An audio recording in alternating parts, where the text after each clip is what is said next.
Ang kultura ug kabilin mao'y usa sa mga pinakalig-ong bakandi nga atong maipasigarbo, labi na nga usa kini sa maghatag kanatog identity isip mga Pilipino.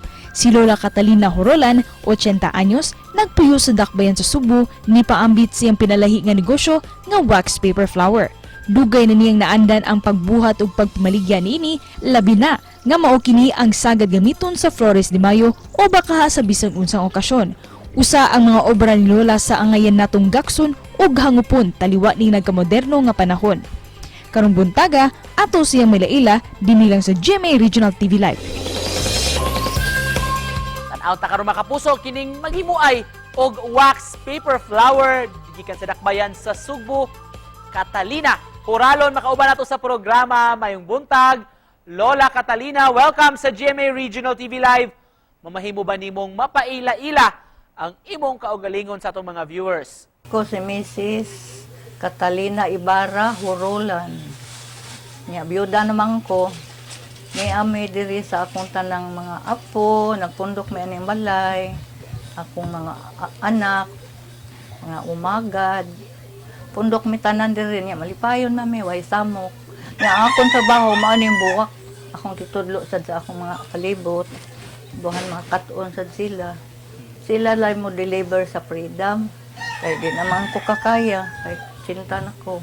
Kapoy-kapoy ng mga bukog. Order, akong ihatag sa luyo sa akong mga anak. Kaya, mauna ka ng naay maatos Freedom. Kung ano among pahangatong na ito, pakyawon. Kaya ka nang ilang ihatod ron. Ano na kisaad anak dito. Mao. Ma'am, pila nakakatuig nga nanginabuhian niini? Bata, gadiduan pa ko dos basak. Daan akong katuon diha sa Holy Cross. Nang kilid ng, di pa na Holy Cross, kapilya pa na. Nga akong amo diha, sinang tuyang. Nga dahil si Inday Tutay, Tabanas. Nga, anto, nakatuon ko.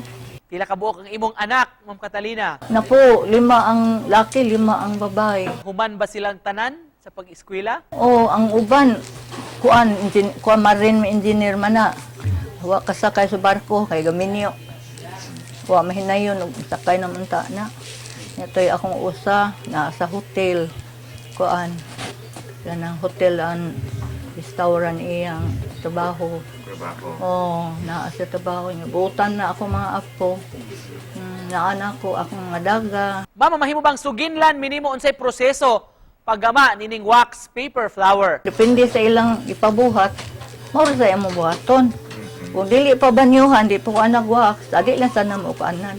Asa man ni kasagaran gamiton kining mong produkto, ma'am? Para ihat sa karo, naay prosesyon, naay kasal, mag-order sila puti. Niya unsa pa nang ihat sa artal. Depende, i-arrange pa na mo daan. Kung sila ng balay mo arrange, ama sa mga boy sa simbahan. Unsa may mga giatubang nimo nga mga challenges o hagit sa panginabuhian? Ay, uban sir, ma-order. Nga, di nakaanhi ba? Kaya di nakalabang sa dagat. Tungod sa panahon, naay bagyo, naay kagaw. Amo lang ipundo diha. Mahurot malag, naay mo ani. Ma'am, giunsa ninyo pag-survive sa pandemic? Pundo lang mi din he. Pundo lang ko sa aspermi. Kani sila, mga to Freedom.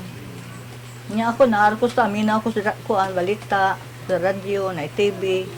Og agig hinapos, ma'am, mensahe nimo nga buot ipaabot pagdasig sa atong mga kaigsuonan, sa mga kaedad sa dimo, ug sa atong mga viewers. Sama na akong senior, 80 anyos. Kugi lang yun ta. Di lang yun na to ikuan na atong nahon na awa na tayo mahimo. Ako lang yung panibasugan, nga malagsik ko. Nga ako mga apo, akong panawgon. Dahil pan. Dahil kan, anang, maghagad ko ba? Malingaw ko sa akong mga apo.